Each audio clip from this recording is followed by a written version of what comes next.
What is good, Ninja? OG over here from Player Essence, and welcome to another PE Nintendo Switch and gaming news video. Today, we have some awesome information for you guys, like always, so let's go ahead and get right into it. Plague Road is slated for the Nintendo Switch next week. Arcade Distillery appears to be bringing Plague Road to the Nintendo Switch next week.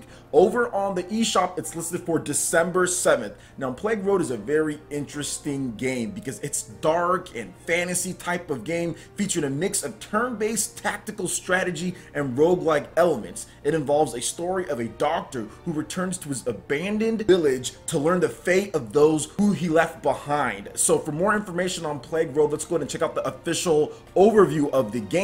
So set around a city being consumed from within by a disease, Plague Road tells a story of a lone doctor who once abandoned their home and now returns to learn the fate of those they left behind. Travel from the safe refuge of your farm through a series of regions progressively more affected by the internal plague. On the road, rescue survivors and choose whether to use them as a traveling companion or to improve the doctor's farm and gain access to new abilities. How your farm progresses depends upon where you assign survivors to work. Some survivor types are more valuable in certain jobs, but may be more useful still if kept available for expeditions. Surviving the road will rely on your ability to fight horrors created by the plague in combat encounters featuring grid-based positioning and turn-based strategy mechanics. Now, Plague Road is a very unique mix of like strategy, real-time, got some simulation tactics in there, how you're able to help the survivors and assign them to certain things as far as coming with you as companions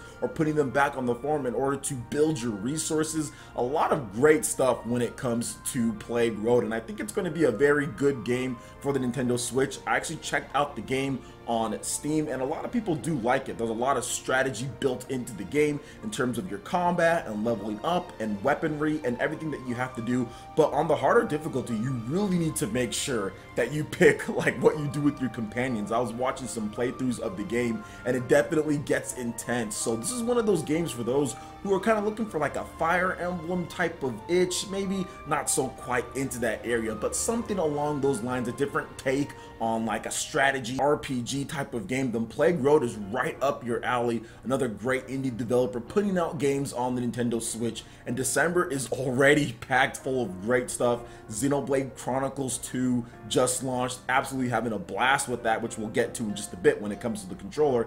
But in addition to that, Resident Evil Revelations, a lot of people are playing that as well, plus some great indie games coming as well. I still have to get up some Dimension Drive footage for you guys too. So what do you guys think about Plague Road coming to the Nintendo Switch? Is this the type of game that you want to pick up? Let me know in the comment section below. Alright, and moving into the next article here, co-op platformer The Adventure Pals launches for the PS4, Xbox One, Nintendo Switch, and PC in spring 2018. An adventure of friendship and exploration. Shout outs to Gumatsu for the article. And The Adventure Pals will launch for the PlayStation 4, Xbox One, Nintendo Switch, PC, and Mac in spring 2018. Developer Armor Games Studios has announced. Now, the co-op platformer will be playable for the first time on console at PlayStation Experience 2017 from December 9th to the 10th at booth 98 in Anaheim, California. And I'm not going to that, even though I live pretty close.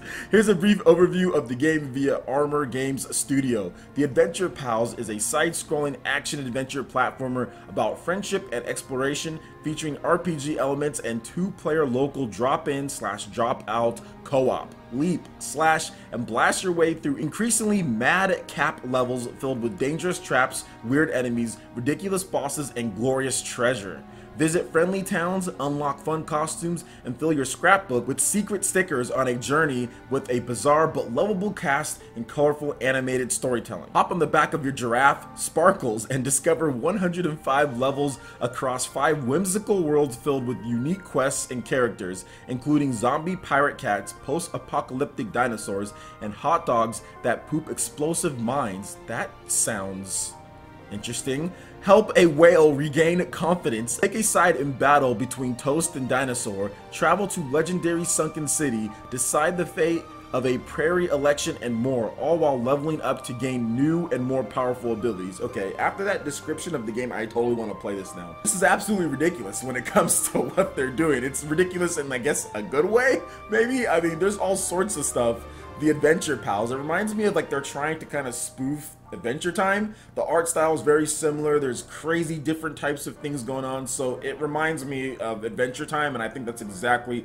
what they're trying to go for. Just ridiculous themes, ridiculous characters, and a lot of depth as far as a platformer goes in terms of like leveling and gaining new abilities. So yeah, very interesting. Definitely gonna check this one out now on the Nintendo Switch, and we'll see how it goes. So what do you guys think about the Adventure Pals coming to Nintendo Switch and other consoles in 2017? Let me know your thoughts in the comment section below. All right, and moving into the last article here, we're going to talk about Xenoblade Chronicles 2 and the potential difference between the Xenoblade Chronicles 2 Nintendo Switch Pro Controller and the original Pro Controller that launched with the system. Now, for those who don't know, there is a Xenoblade Chronicles 2 Pro Controller. I'll put it up right here to the screen so you can get a good look at it. And this controller is pretty much the same as this one right here. However, there have been some developments about the Xenoblade Chronicles 2 Pro Controller D-pad. Apparently, there's some buffs made to the D-pad, so Nintendo tinkered with it a little bit in order to make a little bit more of a reliable and better D-pad, because a lot of people have complained that the Nintendo Switch Pro Controller, as far as the D-pad over here, the D-pad on this one isn't quite up to snuff. It can lead to some missed inputs or some directional flaws and all that, and with the Xenoblade Chronicles 2 Pro Controller, they actually fixed that with its D-pad. Now, I did my own little rudimentary test as far as that goes, and I couldn't tell anything, but obviously I'm not playing as many 2D side scrollers as some other people, because there are some people playing some Neo Geo and other games that have definitely noticed a difference when it comes to it. I think Shovel Knight might be the ultimate test when it comes to as far as 2D platforming goes. But yeah, let's go ahead and get into this article here, and we'll read what this person had to say. This was off of Reddit, so let's get into the article here first. So it says, with the release of the Xeno controller, Nintendo have redesigned the Pro Controller D-pad. Some people have mentioned here that the D-pad on the Xeno controller feels different in older Pro Controllers. So I opened up my Xeno controller and an older one to take a look. Found that Nintendo has in fact redesigned the D-pad a little bit in the Xeno controller. The first difference, which I hope you guys will see in the pictures, which he's linked, is that the pull on the Xeno controller is longer than the old controllers. Yes, despite everyone thought that the old controllers do have a pull on the D-pads. The second difference can't really be shown, but the rubber membrane for the Nintendo Switch D-pad has a tube in the center that the pull sits in. In the old controllers, this tube is made of a hard, rigid rubber, while the new one is softer and less rigid. This means the Xeno D-pad now rocks around, and it's now impossible to press left and right and up and down at the same time, while making it less likely to do accidental triggers of other directions too. This new design will probably be introduced into all controllers, but Nintendo will likely have a surplus stock of the old design they will have to sell through first, meaning both old and new will be on the shelves at the same time. So the Xeno controller is the only way to guarantee of getting the new design for now. The Nintendo Switch Pro Controller redesign, and you guys can check out the link as far as the picture, and I'll have it up here as well. So far, I didn't know anything about that. I just bought the Xeno 2 Pro Controller because it looks amazing, and I've been using it to play Xenoblade Chronicles 2, and I feel completely in tune with the Xeno.